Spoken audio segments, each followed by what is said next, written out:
that we got one guy who's going to give it his best. Come on, bring it in, man. What's your name? Cody Nelson. Cody Nelson. He talks very highly before this. Before this, he was saying he's going to knock them all through. All right, Cody, here we go. Drum roll. Oh! First try! No way! Guys, they're having a heck of a time out here. Cody, congratulations, my friend. Congratulations. Go get yourself something to drink. Have yourself a good time. From the moment this project was announced, everyone knew it wasn't going to happen overnight. There's a lot of work that goes into it. You're turning this stadium into this. That's going to take some time, but today was the first day that things started to look a little different. Now, if you remember when the brackets got announced 2 weeks ago, there was an analyst on CBS Sports who called Ole Miss frauds. Well, fans walking in behind me were handing out these stickers. I'm going to hold it close to the camera.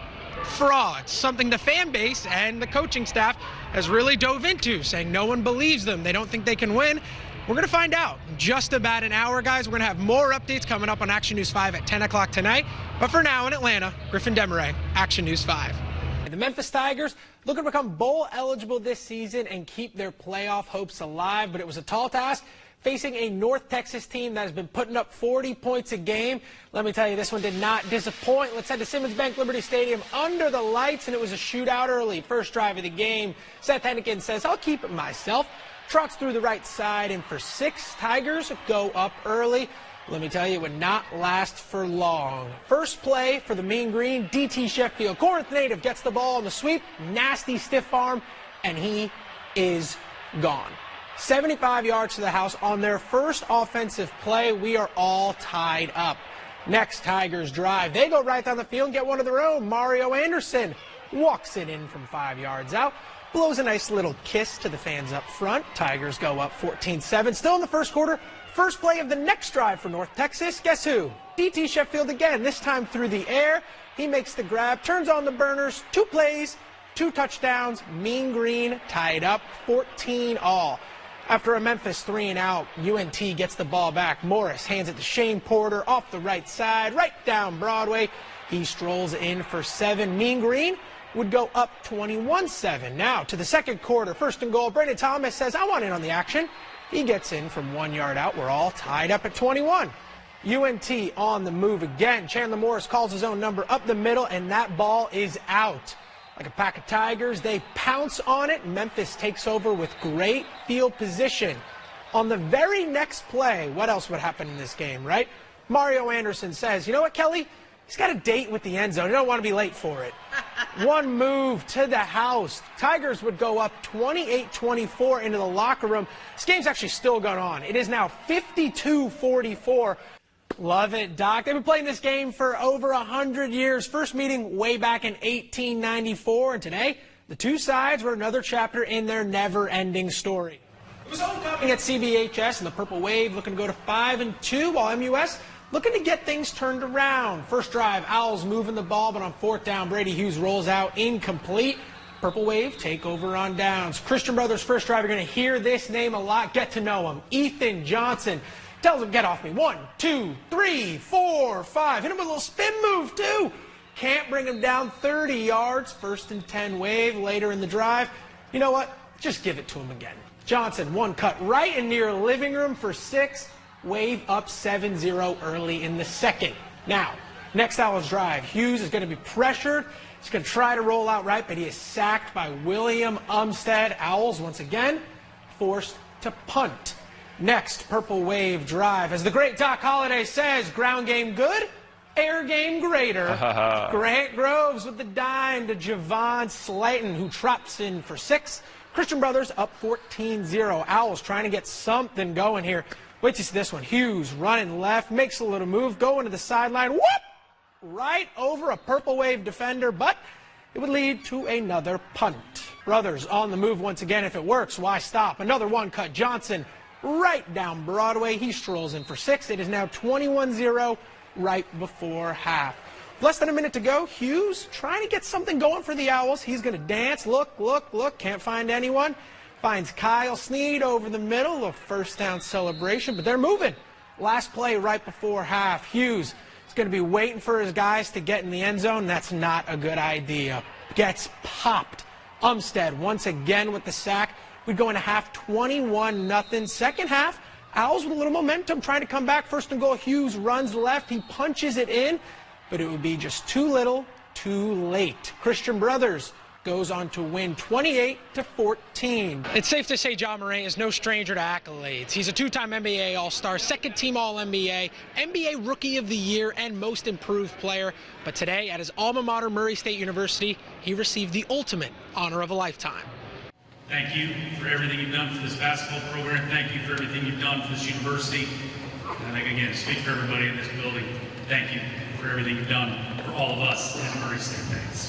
Tonight was all about 12. Ja Morant inducted into the Murray State University Hall of Fame after 2 incredible seasons with the Racers from 2017 to 2019. During his sophomore season, Morant became the first player in college basketball history to put up over 20 points and 10 assists a game.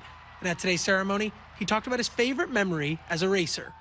I'll probably say my second championship, though. You know, knowing that we all kind of knew the circumstances, you know, after that. Being able to, you know, leave here with a championship was big time for me.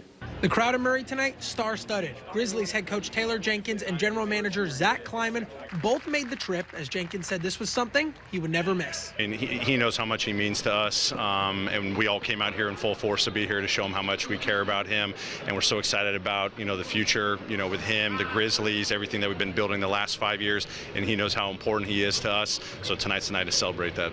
And the feeling goes both ways. Morant was thrilled to have the organization there, and after a suspension last season, he was thankful the team stood by him. You know, we all went through that, you know, situation together, but y'all holding it down and staying by my side means so much to me and my family, and I appreciate y'all for even, you know, coming now, you know, with draft, summer league and all, just passing. Appreciate y'all, and it shows the love and support y'all have for me, so just know it's reciprocated.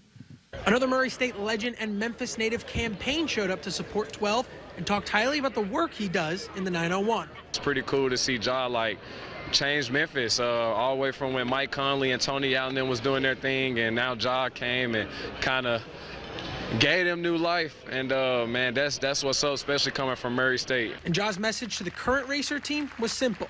It doesn't matter how many stars you have, go make your own legacy. In Murray, Kentucky, Griffin DeMarrais, Action News 5. The McCubbin family's bags are packed for Paris. Mom Sharon and Dad Michael headed to the City of Lights to cheer on their son. Being on the biggest stage, you know, watching my son go over that bar, it's just amazing. It's gonna be amazing.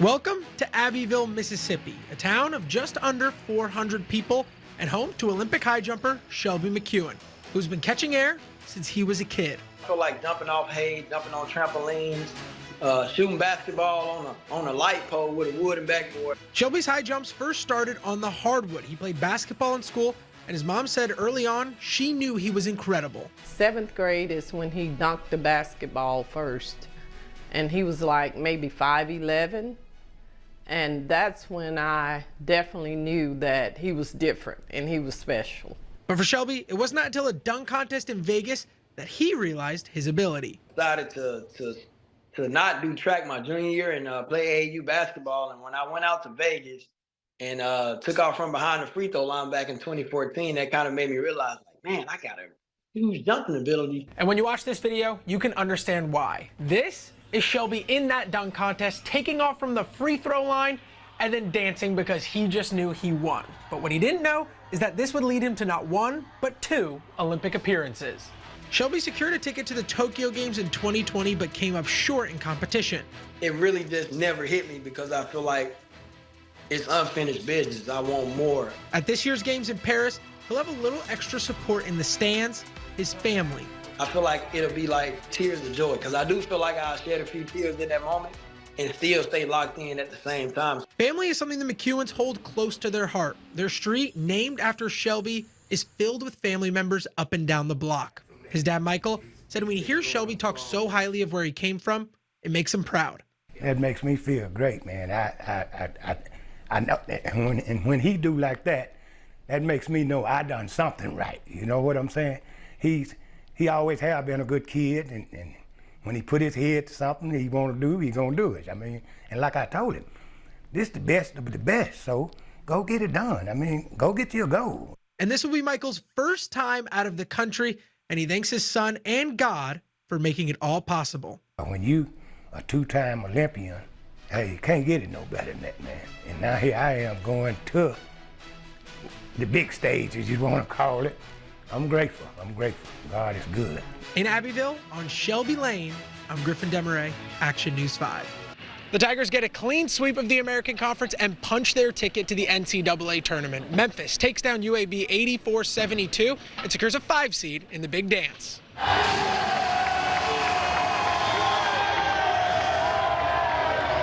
There was a huge storm last year. You know, losing this game, the first round at the tournament, my mother having throat cancer and just really just going through it.